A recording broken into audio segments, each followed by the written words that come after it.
Ladies and gentlemen, welcome once again to Ibrahim Traoré's era. France is angry once again, threatening to strike Mali with force. But before we dive into the storm that is about to break, let us step back for a moment. Let us revisit the roots of this crisis, so we may fully grasp why war clouds now gather between Bamako and Paris.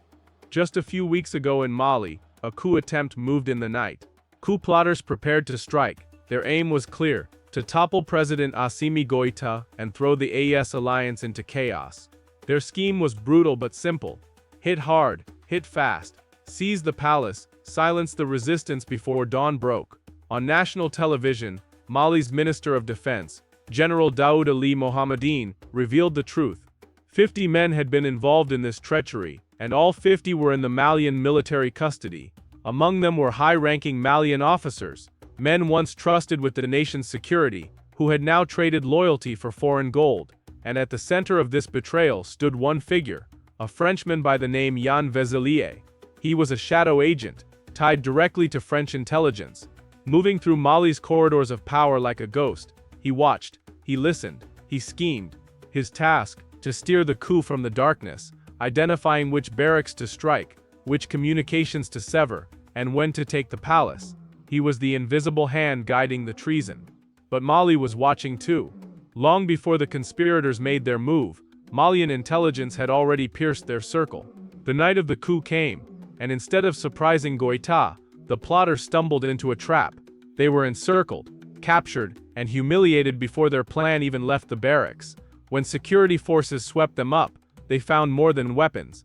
They uncovered encrypted devices, stacks of CFA francs and euros, and tablets filled with damning evidence, emails, recordings, messages linking directly back to French military and intelligence networks. At the heart of it all, Yan Vezilier. His connection to France's DGSE, the Foreign Intelligence Service, was no longer speculation. It was exposed. General Mohamedine did not mince words. Looking into the camera, he told his people, "We have arrested a Frenchman who came here to orchestrate the overthrow of our government.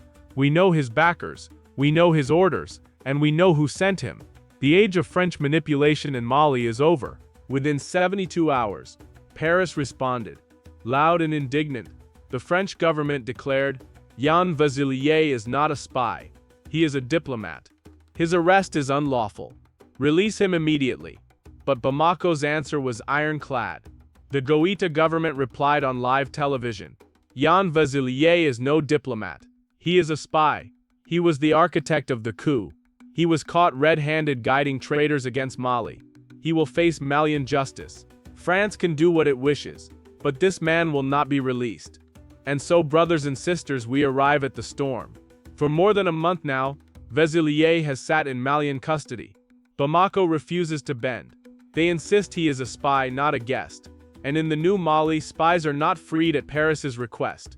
Spies are tried. Spies face the law. France has tried it all. Phone calls, diplomatic cables, quiet bargaining. The reply from Bamako has never changed. He will face justice here. Now Paris is furious. The arrogance of the old days blinds them. In the past, a single call from the Élysée Palace was enough to make African leaders tremble. But that era is gone. Desperation has replaced confidence. Just yesterday, France expelled 2 Malian diplomats, giving them 24 hours to leave. The threat was clear: release our man, or pay the price. Still, Mali refused, and now France escalates further. A 1-week ultimatum. If Vezilier is not freed, every Malian living in France, workers, students, families will be deported. Thousands cast out as punishment. But here is the irony, brothers and sisters. Who will suffer more?